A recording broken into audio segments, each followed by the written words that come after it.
Ազգային ժողովի ամբիոնում ֆինանսների նախարար Վահե Հովհաննիսյանը պատասխանում էր պատգամավորների հարցերին, իսկ լրագրողներն հարցեր էին ուղղում արդարադատության նախարար Սրփուհի Գալյանին, ակնկալելով սահմանադրական կարգի ենթադրյալ տապալման մասին մեկնաբանություններ։ Նախարարը նշեց, որ կարծես փոքրիկ դասախոսության կարիք կա այս թեմայով։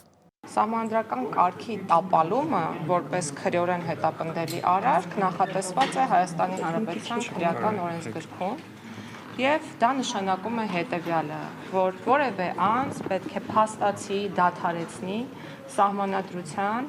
կոնկրետ հոդվածների գործողությունը։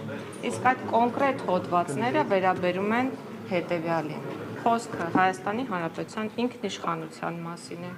այն մասին է, որ մեր երկիրը ժողովրդավարական, ինքնիշխան, սոցիալական, իրավական պետություն է։ Խոսքն այն մասին է, որ մեր երկրում մարդը բարձրագույն արժեք է։ Խոսքն այն մասին է, որ մեր երկրում գործում է իշխանությունների տարանջատման սկզբունքը։ Խոսքն այն մասին է, որ մեր երկրում ընտրությունները կայանում են այն կերպ, ինչպես որ կայանում են։ Սահմանադրությամբ, երբ որևէ մարմնի մասին կամ անձի, այդ թվում եւ իրավաբանական, ընդ որում եկեղեցին իրավաբանական անձ է, նշում է արված, դրա մասին խոսելը երբևէ որևէ պարագայում չի կարող մեկնաբանվել որպես սահմանադրական կարգի տապալում։